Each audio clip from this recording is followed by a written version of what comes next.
I have rekindled my love of reading over the last couple of years. It was several years since I had picked up a book. I have a lot of them in our house, but really I kind of was stuck in this rut of I would just reread the entire Harry Potter series once a year, and that was what I read, okay? So the last couple of years, I'm almost over 200 books in the last 2 years, but I still have a little bit of an issue, okay, right? Most of those are fiction. Almost all of those, 197 of them, probably, not quite that many, but a lot of them are fiction. And I have this issue that I avoid nonfiction a lot, right? Except it's so good for me so many times, and you've heard us preach and talk about several of the books that we've read. And so we wanted to take a minute, because I don't know, are any of you like me? And you're like, either I don't like to read or I don't like to read nonfiction. Anybody? A handful, okay? Yeah, or you're not admitting it, okay? Or you like Michelle over there and you read a lot of nonfiction and you love it and you get really nerdy about it. Yeah, okay, a couple, yeah, Joy, Eric, yeah, I know. I know most of your reading preferences in here, okay? But I wanted to take a minute because we talk about a lot of these books regularly in here, right? And so we wanted to share a little bit more about them in case you're like me and you're never going to pick them up, okay? Right? Because there's still really good things in there. Now, let's be clear, I'm not encouraging you not to pick them up. I hope that you will, because there's no way in this time period that we have here that I can give you all the goodness that's in there. And a lot of times I'm pulling out what really resonated with me, right? But there might be completely different things that resonated with you if you read through it. So we're starting with book club, and I'm very excited to share through these. It was a long conversation of like, wait, we only have 4 weeks? I only get to do 3 really, because we have a guest speaker coming in for one of these weeks. And yeah, so it's fine. But I'm very excited about today's. We're kicking it off with, as Pastor Aeric already said, the book that we're starting our life groups with this week, Emotionally Healthy Spirituality. Has anyone in the room read the book? A couple. Awesome. Okay, parts of it. Yeah. So there's a book and then there's a course that goes along with it. And that's what our life groups are going to be doing. And this will be like my 5th time going through the course. And I'm so excited to do it again. And that should tell you that it's good, that you can get something out of it every time. But before I jump into the book itself, I want to take a minute and talk about life groups specifically, okay? Because we have a couple of options. Pastor Aeric mentioned it, but we're going to have 2 different options, Tuesday nights or Thursday nights. You don't need to come to both. You pick one. If you miss one week and you like 1 week, you're like, Tuesday's not going to work, I can come to Thursday. That's totally fine. We would love to have you. But like we said, Tuesdays is at James and Kayla's house. James and Kayla, can you wave? Yeah, perfect. They got a cute little puppy, so it's really awesome.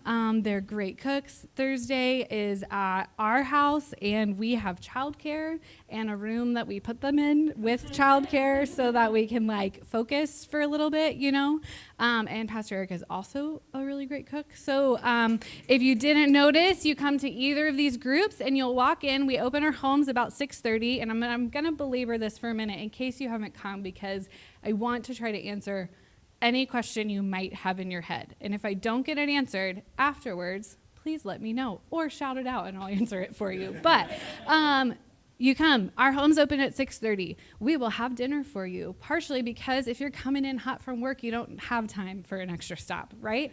Partially because we like to be at the table together. We like to slow down and have this time of communion, share a meal together, and that's where we get to build a lot of the relationship. And if emotionally healthy spirituality doesn't tell you anything, you're going to answer some kind of personal questions. So it's maybe nice to have a meal together first, okay?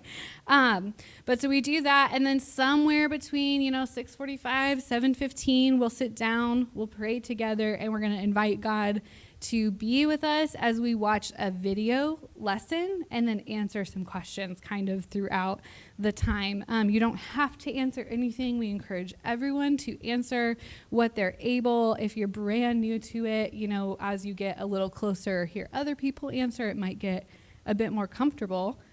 But all in all, we'll spend about 2.5 hours together growing, expanding our faith, healing, like Pastor Aeric said earlier, But if you've never been a part of a church group before, I get this could feel intimidating. Or, frankly, if you've been a part of a church group before, this might feel intimidating, okay?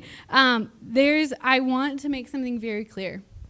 There is no right way to participate in these groups. There is no appropriate level of faith or like understanding of the Bible or closeness to God required before you set foot in these groups.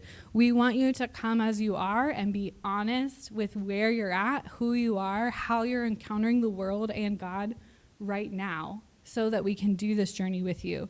Because one of our core values here at Dwell is life is best done together. And we spent a lot of time when we were writing this one. Life is better shared. Church is more than Sundays. It's about real connections in everyday moments. We are committed to doing life together. Okay? All right. Some of you in this room, you're like, okay, Pastor, I'm in the group. Like, you got me. Can you move on? Let's talk about the book, right? There's some other people in the room, though, that you've already run through the list of excuses in your head of why you can't make it work, right? And I was this person a lot, okay?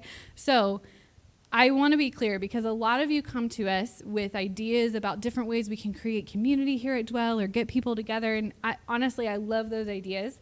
Keep them coming. But in a church of our size, in a church of any size, there is such a thing as too much, right? Yeah. And so what we have decided here at Dwell as our regular thing that we've committed to create community, build friendships, do life together, is life groups. Okay, so you'll see us add different things in here and there, but really our main things, we have Sunday mornings and we have life groups, and then we serve the city. Like these are who we are, right? So if you're looking for friendships, if you're saying, I haven't found people here yet, I haven't met people, I haven't chances are you haven't committed to a life group, okay? All right, so I want to have everyone take out this card, okay? On here, there's a little circle called community. And if you already know you want to be a part of a life group and you know which night you can come, you can check that box and you can write Tuesday or Thursday next to it, right? Also, if you don't know that you want to be a part of a life group yet, but you want to have a better conversation about it, check community. If you have a specific question, you can write it on there, but Pastor Aeric or I will reach out to you today. And we will answer your questions, we'll chat with you, we'll figure out if there's something that you need that we haven't been able to figure out yet. That's so helpful for us to know, okay? So we would love to have a conversation about it. Now, if you have already been going to a life group, you've been committed to it for a while, you've been there, you know it, here's my challenge to you. Who are you bringing along with you this time? Because you've gotten the benefit, you've gotten the growth. But there's either someone in this church, or I would imagine there's someone outside of this church that you could bring along to be a part of a God-driven church community that needs friends, that needs something to change in their life, that could really benefit from joining us this season. Whenever we leave, you can drop those at Connect in the back in the black box, or you can hand them to myself or Pastor Aeric. If you have another question, please let me know about it. But there's one other thing I want to make sure you know. Like I said, this course, it's deep, it's meaty. You'll figure out as we go through this a little bit. But on the table back there are some workbooks. There's actually 3 different, there's the book, a workbook, and like a devotional kind of guide that can be a part of this course. But if you really want to dig into it and do the work, and the workbook is one of the most important things. So we went ahead and purchased a bunch of them, because especially if you're in that Tuesday group, or it's, the week back after a holiday, we didn't want something else extra to be on your plate. You can grab one if you're joining a group. We have if you scan any of our giving codes, you'll see a life group materials thing. The books cost us $10. So if you're able to recoup that $10, great. If you want to pay $20 and help cover someone else's book, great. If you can't afford $10, but you're going to group, grab a workbook and we'll see you this week. Okay? So grab those on your way out. It's going to be good. They give you the links to all the videos that we're going to watch through. So if you miss a week, you already have access to them. We're going to make it easy for you. So, but also, you don't have any homework. before you show up this week either, okay? You've got the book, you come. So we have dinner, we have childcare, we have 2 different nights, we got the book for you. If there's something else you need, I bet there's not, okay? But no, I'm just kidding. I hope you can see that through all of this, we really, truly value you guys being a part of this. Because what I know is the first time I went through this course was in a time, it was a time of like pretty emotional turmoil. We were in not a great place with, there'd been some big church trauma that had happened. And we went through this course and we were kind of forced to go through this course. And I'll tell them a little bit. Pastor Aeric was like, I'm not doing that. And I was like, this is great. It's like saving my life right now, like my brain and everything, okay? So we've since done it multiple times, and Pastor Aeric got on board. So, you know, you'll get to hear more of his journey, I'm sure, if you come Thursdays. But I can't even tell you the amount of things. Every time I go through it, there's something new, and there's something new, and I love it. So, okay, we're going to talk about the book now. Ready? All right, life groups, they're important. We love them. Pastor Aeric said this in the car yesterday as kind of a challenge we want to put out. Something about life group, because it's the kind of place where you'll meet the people where they'll drive you to the airport, or they'll watch your kids, or they'll help you move, or whatever else it is. He said this: be a friend before you need a friend. We so often have something like that come up in our lives, and we're like, where are all my friends? Where's my community? Be a friend before you need one. And this is where we're building those kinds of friendships. And I got to tell you, I've got so many good friendships through our life groups. It's great. But, okay, I'm as excited about the content of this book as I am life groups. So we're going to go in here. I'm going to do this now because I don't know if you noticed, emotionally healthy spirituality. It's kind of like a tongue twister, right? If I say EHS, that is also what I mean, okay? That's the title of the book. It's the title of the course, but it'll help us out as we go along here, okay? Like I said, every time I do this, I learn something new about myself. If you've ever heard that, like, analogy, if you're working through therapy and there's, like, the layer of an onion and you peel it back and you think that it's all, like, beautiful and intact and you got to, like, the center of things, right? Joke's on you. That's another layer. You get to pull it back. So every time I do this, there's a new layer that I'm pulling back, that I'm finding that sometimes I wasn't even aware needed to be healed, okay? And so the author, Pete Scazzero, he says it plain for us like this: you can't be spiritually mature while remaining emotionally immature. You cannot be spiritually mature while remaining emotionally immature. So some of you, maybe you've been reading the Bible, you've been doing the devotional, you've been doing all the right things, right? But you still don't feel this deepening in your relationship with God. Chances are it's not about your biblical knowledge, okay? It's about something else. This is some of what that opening verse was about, where you clean the outside of the cup, but the inside remains filthy. You worry about everything else or the things you're supposed to do, but there's a lot going on inside that we're not addressing.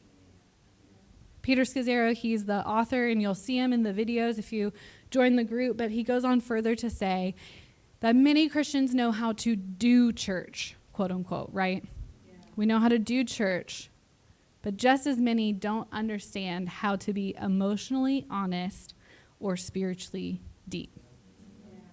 If I can add a little bit of my own personal thought here, I think a lot of this has to do with the way church in America has been organized. And this is not like a hit on anyone specific, but I grew up in the church and we never were taken to a place where we could go deeper, right? We showed up on a Sunday, we did all the things, we checked some boxes, but we didn't go below the surface. We didn't deal with the real stuff of life, right? And so it's led to a lot of Christians that have a really weak, shallow faith, but then still call it God. Yeah. That's not who he is. That's not how he rolls. He wants the real you. There's no one person, church, or denomination that like this is the fault of, but at this point, I would feel comfortable saying that this is an epidemic of American Christianity, a shallowness to our faith. And you see it play out in the news. You see it play out on your social media feed. You see it play out in our leadership and politics and all kinds of different things. This shallowness that can't be actually backed up well. Okay? So the question is, we're spending so much time trying to figure out like who's right, who to follow, or sometimes who does it look like God is speaking to the most, right? And we tend to hop and follow around, and we forget the most important part of this. It's to develop our own healthy, emotionally intelligent, one-on-one, deeply formed relationship with God. And no one but you is responsible for that. No one but you can be responsible for that. Pastor Aeric and I, we are here to be spiritual leadership, spiritual covering, but we are not responsible for your personal journey with God. We are here to help you with it. And we want to do that. So we're living in this world. It's full of noise. It's based on performance. We've got all this busy. We've got everything. Spiritual burnout, church trauma, all these, whatever, deconstruction. Pick your Christian term here and insert it, right? And the question is, what do we do? All right? Well, Peter Scazzero, he starts this book and he says, first and foremost, we look at Jesus every time. And here's what he has to say about Jesus. Jesus was emotionally and spiritually whole. Jesus was both emotionally and spiritually whole. If you open up your Bibles and you get to the New Testament and you start reading through the life of Jesus, you don't see someone who's just pushing through. You don't see someone who's just striving to keep going, who's keeping up with the Joneses, whatever else it is. You see someone who has a myriad of emotions. You see someone who is in a lot of conflict and is setting boundaries and is dealing with that conflict head on instead of holding it back and waiting for it to create nastiness inside. You see things like in John 11 when a very close friend died, and you see the real, raw, honest grief with the people that he loves the most. It's always so perfectly timed. Our 3 children were also in a car for 15 hours yesterday, so... Okay, so you see the grief among the friends. And it's really easy, I think, in that story in particular, but just use this as an example for how maybe we've missed some of this as we read Scripture, right? You read the story of Lazarus and you think about the miracle that Jesus raised Lazarus from the dead. But too often we skip the part where he stopped and he wept and he spent time with family and he dealt with all the pieces of what that death meant to him. Okay? And then you see other emotions as well. You see in Luke 10:21, he's described as full of joy. And you see it's this beautiful story about his worship coming out with all kinds of praise in joy, right? And then maybe you've heard the story where he was so angry that he walked into the temple and started flipping the tables, right? A lot of people like to bring that one up. But I think just as often, probably the most often, and maybe a little more sly, it's not called out as anger or happiness or joy in the Scripture, but you see him filled with compassion for the people around him. So if you want to do this whole Christianity thing, if you want to be a follower of Jesus, if you want him to transform your life, it is so important to recognize that Jesus is the single, only example of a wholly actualized human being. He is the absolute best model for us to follow and strive to be more like. And in order to do that, we have to place priority not just on our physical health, not just on our spiritual health, but something we all too often ignore, our emotional health. In order to maintain his level of emotional health, Jesus created boundaries. He practiced solitude and Sabbath. He acknowledged and moved through his feelings and so many other things we're going to explore as we work through this course. First, we'll spend some time in this course admitting the fact that we are definitely emotionally unhealthy. There's a fun quiz you can take, and I really love that it lets you know if you are an emotional infant, an emotional toddler, an emotional child, an emotional adolescent, or an emotional adult. And I definitely, the first time we went through this course, like 3 people we were taking it with, they were like, yeah, I'm an emotional adult. And I was like, no, you are not. I have seen the hissy fits, okay? That is not a thing. But it's really great. It's that the quiz is in the workbook. You can hop in and take it, and just be prepared to lift yourself back up a little bit after you take it, okay? But be honest. So there's a list of 10 things, and when I read this list, even though I know what's coming, I still get a little tense. I still get a little like, oh, I thought I was past this. But I'm going to put them up here in just a minute, and I'm going to read through it. We're not going to spend a lot of time on these today. I want you to read the book. I want you to hop in the course. But mostly, I don't want to sit here and spend our whole time we have together on the negative side of things. I want to focus on some of the solutions today instead. And so we're going to go through this pretty quickly, but I want you to know the work of going through this shouldn't be quick, okay? If you're lucky like me, you might find yourself in several of these. If you have, years of church baggage, years of, trauma, whatever else it might be that you're lugging around. You might have several, you might have one, but I would encourage you, you're not Jesus. You're not wholly actualized, so there's something on here that you can identify with, right? Okay? So 10 symptoms of emotionally unhealthy spirituality. Using God to run from God. Ignoring anger, sadness, and fear. We never repress our feelings, right? Dying to the wrong things, so choosing the wrong priorities in our life. Denying the impact that the past has on the present. Dividing life into secular, so my everyday life, and sacred, this is my, church life, my God life. Doing for God instead of being with God. Spiritualizing away conflict. Covering over brokenness, weakness, and failure. Living without limits.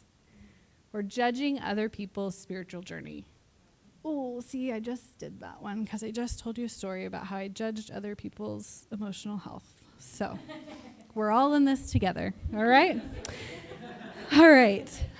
Guys, I just wrote this week and still did that. So we're all in this together. But did anyone find something, a thing or two that you're like, oh, that resonates with me, okay?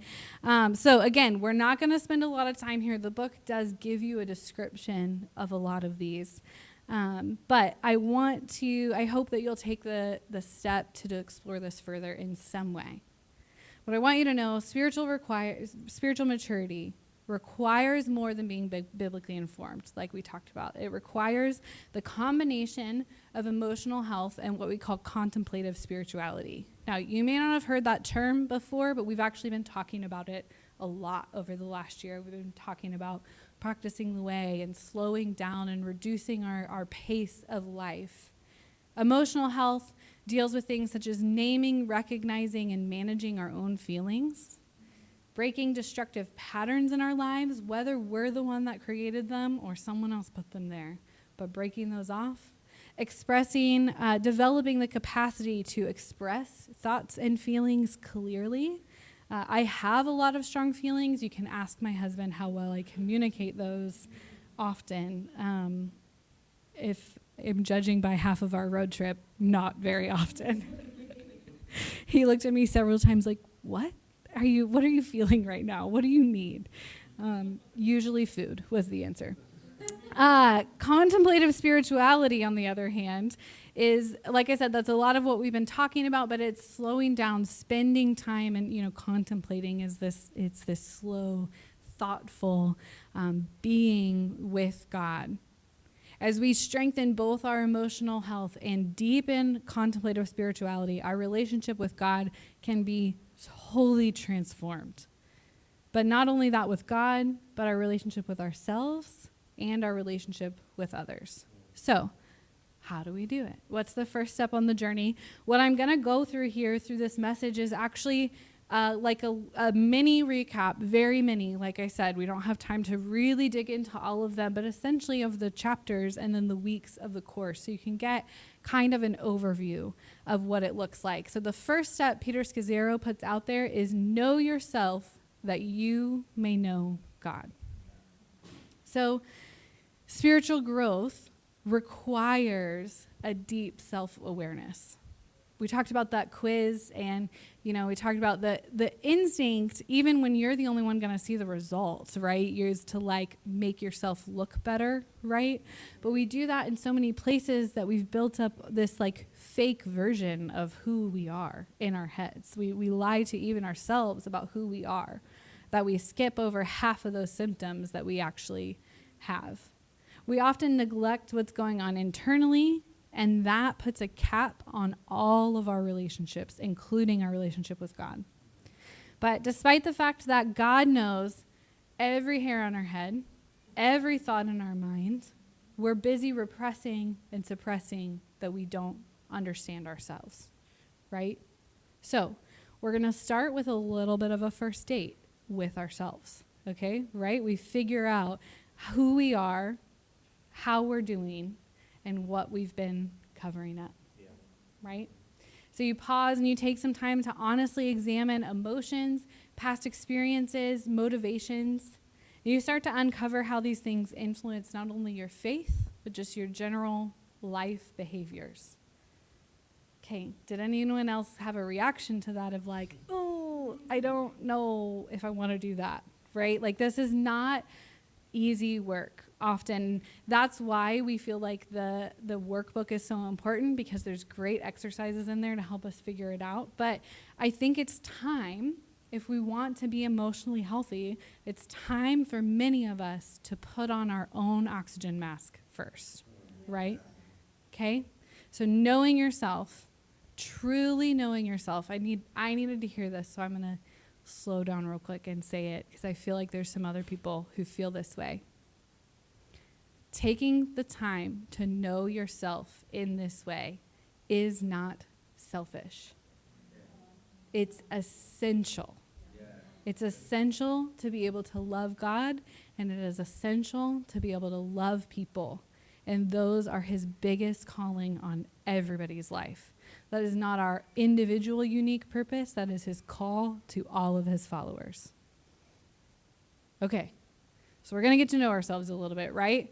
And then we're going to go back to go forward.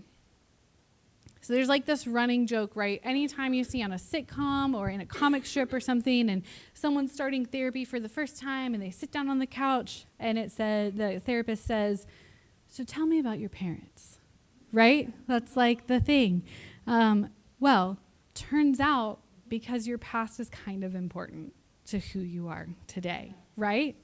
It's kind of a big deal. And our family in particular, or lack of family, has such a major influence on how we interact with the world. Unresolved family history and past experiences can shape and limit our present spiritual growth. We think we're past it, but it's still putting a damper on whatever we can. So throughout EHS, you'll see an emphasis that ignoring or minimizing our past prevents a deep transformation, and that leads us to unhealthy patterns. Reading this book, especially if you decide to work through the course, you'll be presented with an opportunity to be brave. My son, Balin, when he was like 4, he said, "Brave comes after afraid," right? It's one of my favorite sayings ever. Brave comes after afraid. It can be nerve-wracking to dive into all of this, but it's important. We're going to lean on each other, we'll lean on the workbook, and we're going to work towards creating a life where we can actually put God at the center, right? The next thing we'll do, this one's a little more, slangy in the book, but Peter Scazzero, he calls it the journey through the wall. So the wall is something that's in your way, right? Something you feel stuck about. And maybe you've been sitting here, you feel like you've done the work, but your faith still feels shallow. Chances are you've got some sort of wall that you need to work through. Often this is a spiritual crisis or a season of deep struggle that challenges our faith and forces us to confront our limitations. So you may have heard me say earlier that I've done this several times. I have, in fact, approached a different wall every single time. And I'm not entering into this one knowing what's there right now. I have some ideas, and I'm not excited about them, but thank God for community and therapists. So it's really, really interesting. The subtitle of this chapter is one that really gets me. Letting go of power and control.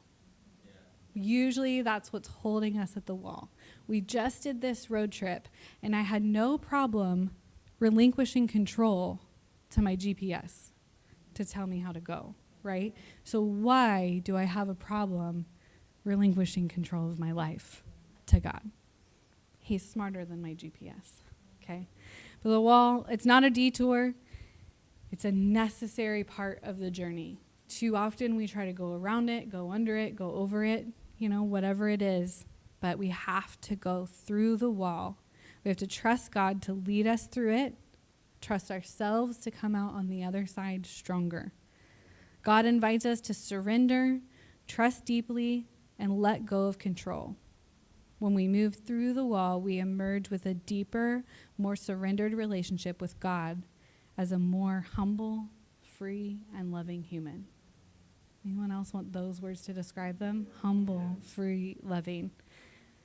Okay, then these just keep getting better and better as we go. Well, enlarge your soul through grief and loss. So usually when you work through the wall, there's some sort of loss associated with it. It may not be a person, it may not be, but there's some sort of grief that needs to be dealt with, right? And we live in a culture that has repeatedly taught us to minimize our pain, and especially church culture has been guilty of this over the years. It's led us to that shallowness. We forget that pain is a great teacher. When we embrace sorrow, when we allow ourselves to mourn, we make space for God to transform us more deeply. Grief can enlarge our souls, increase our compassion, and deepen our trust in God. Loss is not an end, but a doorway to greater intimacy with God. This one in particular is where I feel like that community aspect becomes so important, because God did not design you to be in grief on your own. He did not design you to be isolated. He did not design you to be lonely.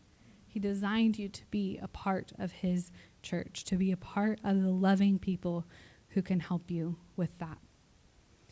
And then we're finally towards the end of it, we're on an upswing, right? We're going to discover the rhythms of the daily office and Sabbath. After we've done a lot of really hard work, then we get to do put some things into place. And you'll do these throughout the course, but then as we get there, you learn why they're more and more important. You see, we live in a world that preaches balance, right? How many times have you heard work-life balance? And is your life balanced? I think the Bible doesn't actually teach balance. It teaches rhythm. And we can apply these rhythms into our daily lives, not only to find ourselves closer to God, but to learn that it is easier to stay close to God when we use these rhythms. This chapter, it introduces two ancient spiritual practices, and you may sound familiar with them. We've talked a lot about Sabbath over the last year, that this is a dedicated time once every 7 days to rest, delight, and reflect on God's goodness, to break the cycle of our busyness and productivity. Over the past year, a lot of us have been on a journey. We've seen a lot of families try to put this into place, and we've tried together. We have failed together a few times. We continue to work towards it together, but it has created such a lift in so many lives. Just the trying, just doing it once a month has made such a difference if we can catch the rhythm and keep it all the time. The other practice is the daily office, and this is one of the books actually you can purchase to go with it, and I would recommend getting your hands on that if you can. It's a 40-day devotional book, and you may have, the daily office is like an emotionally healthy spirituality term, but you may have called it quiet time. You may have called it, my mom just said, I got to go do my Jesus time. When I was visiting her last week, I made her mad, and she said, this seems like a good time for me to go do my Jesus time. And she walked away, and it was great. It was great, and she came back, and we had a much better conversation. And if only I was as emotionally healthy as my mother, then we would have had a better one, probably. But this daily office, it actually does twice a day, and what I love about it is the structure, because it forces you to pause and then invite God in, and then go through a devotional, and then reflect on a question, and then to pause again. It actually starts and ends with 2 minutes of silence, which, by the way, if you don't know, you may not be very good at silence. Some of us are better than others. I was not good. But it's important to know as we work on adding these practices in, these are not things to check off a list. They're not things to do simply because we want to do right or be a good Christian. These rhythms are life-giving practices that can restore the soul, create intimacy with God. Together, they create a space for sustained spiritual and emotional health. That's the goal, right? And then our last step in the journey is growing into an emotionally mature adult. If you get to retake that quiz and it tells you you're an emotional adult, I'm pretty sure the one time I got that result, I was still lying to myself. So I don't know that it felt that great. But when I get it and I'm like, yes, I'll know I've made it, right? But I have no illusions that I'm good at adulting. But I often think myself way more mature than I am, right? So something I want to define here is, what does an emotionally mature adult look like? Well, the Bible lays it out, and I don't in a day hit very many of these on the list as well as I'd like to, right? It says Galatians 5:22 through 23, but the fruit of the Spirit is love, joy, peace, forbearance, or we often call that patience, kindness, goodness, faithfulness, gentleness, and self-control. Against such things there is no law. Worship team, you guys can go ahead and come forward. Not many of us can attribute all of those throughout the day, right? You may have one or two that you're like, that's my one, you know. For me, patience, gentleness. I would love to be gentler. But we as Christians, we're often behaving more like emotional children. We react from insecurity. We avoid conflict. We lack empathy. Emotional growth is a process that requires us to be intentional and to self-reflect and give ourselves a whole lot of grace, and often other people a whole lot of grace.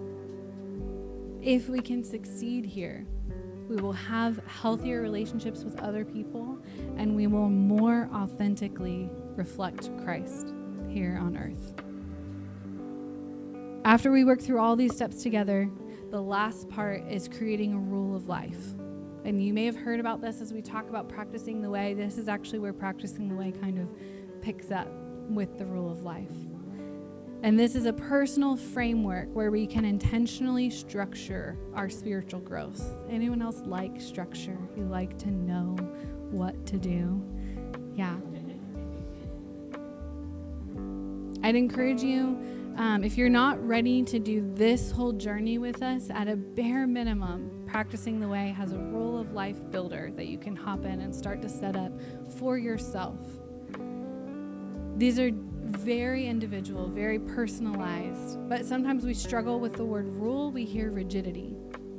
But I want you to know this is a flexible, prayerful plan that shapes a God at the center kind of life around practices like prayer, rest, worship, community, service.